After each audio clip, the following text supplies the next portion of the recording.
right.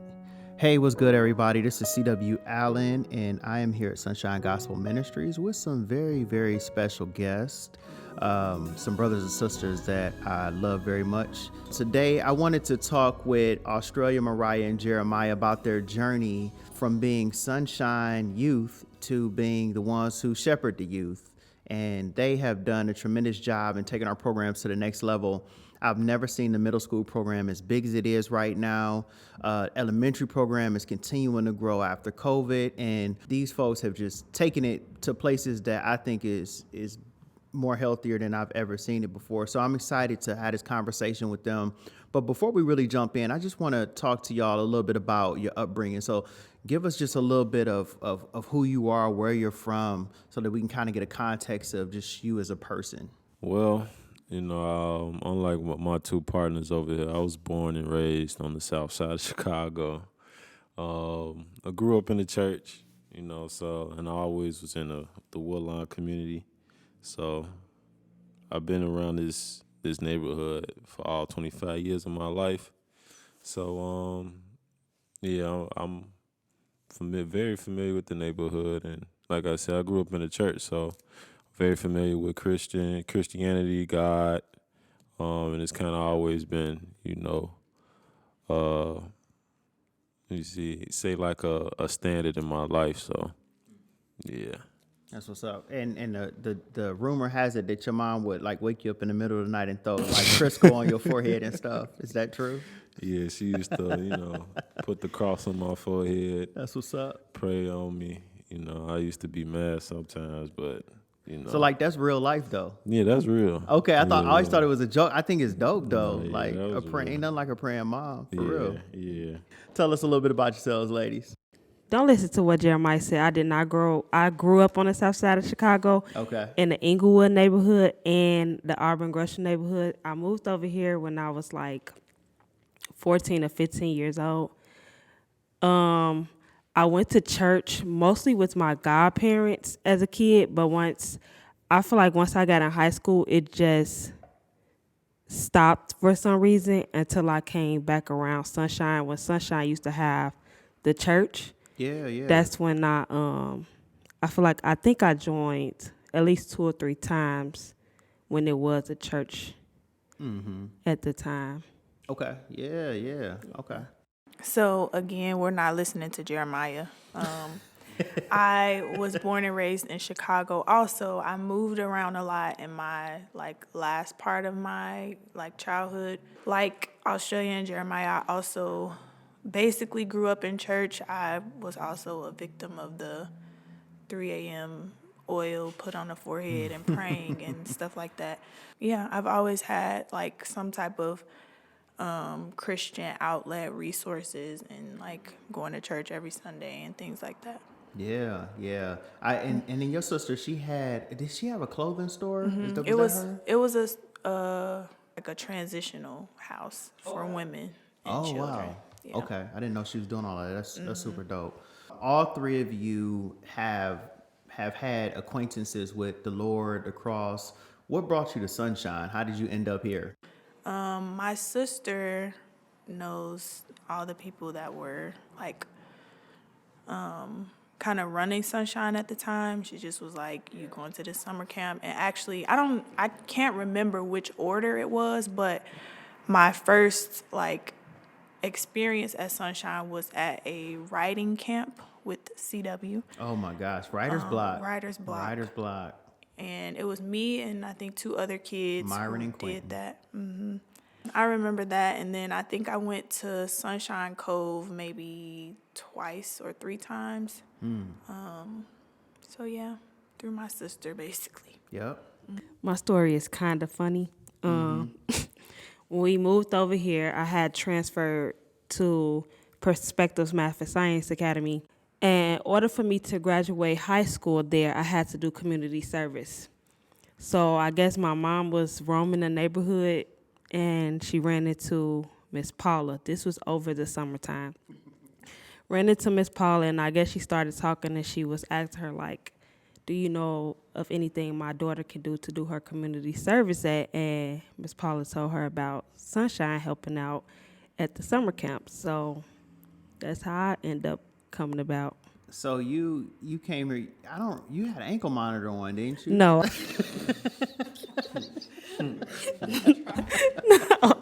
no, I did not. No, I mean, we work with the no, I wasn't re-entering that type citizens. I wasn't that type of child. Okay, okay.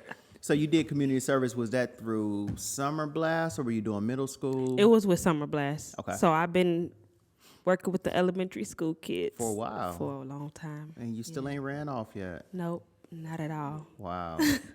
Jeremiah, tell us a little bit about your journey to Sunshine. Well, it was about like my sophomore year of high school. You know, my homeboy Marquise, I was kind of friends with him. Well, I was friends with him since we was like 9, 10 years old. So we went to the same high school as each other, kind of rekindled. And he told me about this place that he was going to called Sunshine. And, they was just telling me to come to Young Life. And I didn't really know what Young Life was. I heard your name a few times. I was like, CW. I'm like, who's that, man? Like, yeah, like, what's his real name, man? And I heard about, Dave and, Pete and all you other guys there. It was just like, who is these characters, man? I ain't never seen them before. But nah, I went to Young Life that Wednesday night with Marquise. I was able to just see people my age being able to learn more about God and have fun and look like this, just be themselves. Because I grew up in a church, but it was just more of just like you wear suits and, go to children's church or, I'll go to church. You had the full black church experience. Yeah. So I know I had the big blaze on like I was going to court. With the shoulder pads. Yeah. It was just like, I didn't. It was cool, but I really wasn't messing with it. So, you get a certain age and you kind of get ashamed. Well, I kind of got ashamed of just being like a Christian because of all the stereotypes that came with it and things like that. And so just be able to come to Young Life, and just see all that was different from me, and I liked it. And then, that's when I just came, Bible studies and, hooped and all that. So, Yeah. yeah. Mariah, you went to Georgia and then you went off to college. What brought you back to Sunshine as a leader, like to work here? You could have easily went to like Target or something that was like you don't have to take it home with you. You know what I mean? It's just a little different with youth ministry. So I majored in, or have my degree in, counseling. So I know, just even from like being interested in like the counseling field, I've always known that I wanted to work with kids.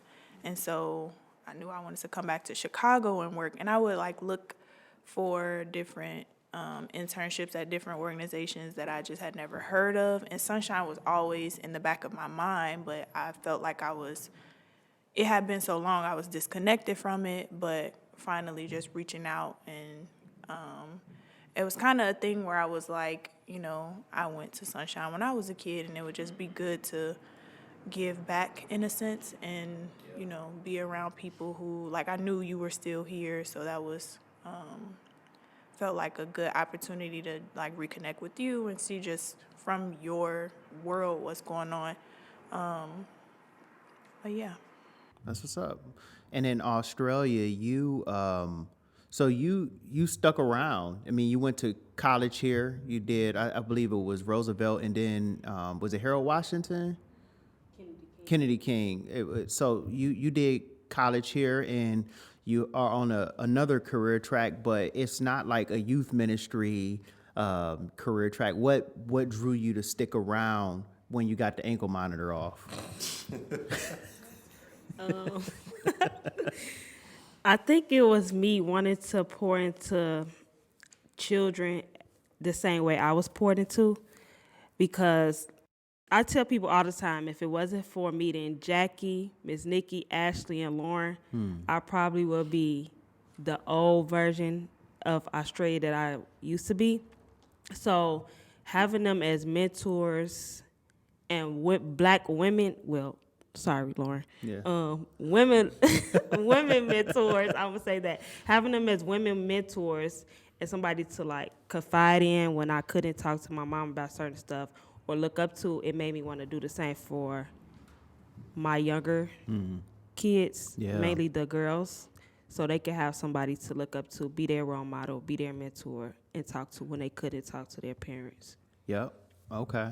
Thank you. And then Jeremiah, you've kind of been like a Swiss Army knife here at Sunshine. You've done Green Line Coffee. I think you might have worked with Calvin in the janitorial area. All of the different youth ministries and different aspects. What kept you here, or had you sign on long term versus saying I'm gonna just full time with college, drive Uber, do something different? Yeah, I think for the most part, like I always had a passion to work with kids. When I was like in as little as 7th, 6th grade, they used to take us down the stairs at our middle school, downstairs to the kindergartners, and have us read to them. And it kind of sounds cliche, but I used to just find like a little joy from that. Just to be able to help the youngest be able to read, like just with that, I appreciated that, and I found a joy from that. I just love working with the kids. It was something that I really liked. And Sunshine has always just kind of just been that family. Like I never really have, had like one, mentor. I feel like I had multiple that was able to just, talk to me, whether it's a man or a woman. Yeah. What would y'all say is like the if I only knew this stepping into it thing that you would say about youth ministry? Maybe like something that is good, or something that you like, this was challenging that I just didn't know from the outside looking in as a youth. Like I didn't know this went into it, or I would feel this way. I would say like planning a whole day to day and putting it to action. Like you come to program, it's like, okay, they got all these games, all these activities, snacks, and all that. It's like some of this whack. You might think like some of it whack, and be like, man, this trash, man. Like, what were they up in the office doing, man? They just got this, like, last minute. But, you actually play, you have fun and things like that, and then actually working in this role is like, no, like you not, but it's just pulling it out your back pocket or whatever. You actually testing these things out. You looking up online, Pinterest and Google, all these other things, devotions, Bible scriptures, all that. You looking them up, make sure, you getting a certain message across and able for kids to have fun and things like that. Right. Because kids might look at it and be like, oh, that's lame. Until they do it, they actually having the time of their life. Mm-hmm. So... I think that's one thing. Like it was like when you from the hood, you just like, it's certain things we don't do. Like we're going whitewater rafting. Yeah. What? We don't do that. Like we barely can swim. We ain't jumping in I no remember it was river. a game, with no man. Y'all had donuts hanging from the ceiling. Y'all had us crawl on our knees, go to the donuts, and bite them off the string. And then it was a relay race to keep doing it. We had the time of our life, but we was looking at it first like, man, we're not about to do this. Like, y'all tripping. And then we did it. It was just like, hey, man. Outside the box. That was fun. Yeah. So, yeah. I will agree with Jeremiah. Planning the day-to-day activities and getting the kids engaged to do it and willing to be consistent on doing it. Another thing is like, I'm an introvert, so I have to get comfortable to talk to people, talking to the parents. So it's like we have to build relationships with the kids and build relationships with the parents. So I would have thought like that's something I would never do. But working here, it got me to the point where I can talk, and half the time I don't know when to shut up.